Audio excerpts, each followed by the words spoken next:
Hello friends, எம்மியான ஒரு மவுத் watering recipe தான் நான் இன்றைக்கி செய்ய போகிறேன். ஹம்மூஸ். இது ரொம்பவே டேஸ்டியாக இருக்கும். இது வந்து ஃபலாஃபல், குல்ச்சா, நான், ப்ரெட்டு, சப்பாத்தி இதுக்கு எல்லாத்துக்குமே சூப்பராக இருக்கும். வாங்க எப்படி செய்யலான்னு பார்க்கலாம். ஃபஸ்ட்டு ஸ்டவ்வில் ஒரு பேன் வச்சுக்கலாம். அதில் 2 டேபிள் ஸ்பூன் வெள்ளை எள்ளு சேர்த்துக்கலாம். சேர்த்துட்டு நல்லா ரொம்ப பொன்னிறமாக ஆகக்கூடாது. லைட்டாக பொரியும் போது நம்ம எடுத்துடலாம். கோல்டன் ப்ரௌனாக ஆகணும்னு அவசியம் கிடையாது. இப்போ இதை ஆற வச்சு நம்ம ஒரு மிக்ஸி ஜாரில் சேர்த்து அரைச்சிக்கலாம். பாருங்கள், நல்லா நைஸாக அரைச்சிருக்கேன். இப்போ இது கூடவே நம்ம வேக வச்ச வெள்ளைச்சென்னாவை சேர்த்துக்கலாம். அரை கப்பு வெள்ளைச்சென்னாவை 6லேருந்து 8 மணி நேரம் ஊற வச்சு அதுக்கப்புறம் நம்ம வேக வச்சு எடுக்கணும். அப்போ தான் சாஃப்டாக இருக்கும். இப்போ இதுக்குள்ளே சேர்த்தாச்சு. இதுக்கு தேவையான அளவுக்கு உப்பு சேர்த்துக்கலாம். கூடவே தனி மிளகாத்தூள் அரை டீஸ்பூன் சேர்த்துக்கலாம்.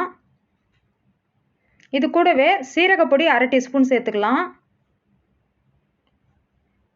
பூண்டு ஒரு 2 பல்ல நல்லா பொடியாக கட் பண்ணி சேர்த்துக்கலாம்.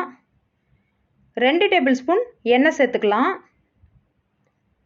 இப்போ இதை நல்லா அரைச்சி எடுத்துட்டு இதில் நம்ம ஒரு லெமனை முழுசாகவே புழிஞ்சு விட்டுக்கலாம். விதையெல்லாம் எடுத்துட்டு புழிஞ்சு விட்டுக்கோங்க. கொஞ்சமாக தண்ணி விட்டுக்கலாம். அப்போ தான் நல்லா ஃபைன் பேஸ்ட்டாக வரும். பாருங்கள், நல்லா அரைஞ்சிருக்கு. இதோட கன்சிஸ்டன்சி கொஞ்சம் திக்காக இருக்குன்னு நினச்சிங்கன்னா கொஞ்சம் தண்ணி விட்டு அரைச்சிக்கோங்க. பாருங்கள், நல்லா ஃபைன் பேஸ்ட்டாக சூப்பராக இருக்குது.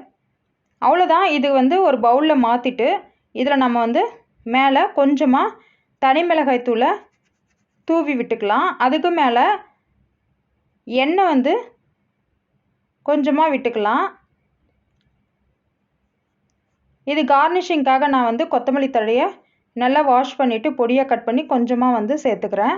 அவ்வளோதாங்க, ஹம்மூஸ் ரெடி ஆகிடுச்சு சூப்பராக. இதை நம்ம ஃபலாஃபல், நான், சப்பாத்தி இதுக்கெல்லாம் நல்லாவே தொட்டு சாப்பிட்லாம். அவ்வளோ அருமையாக இருக்கும்.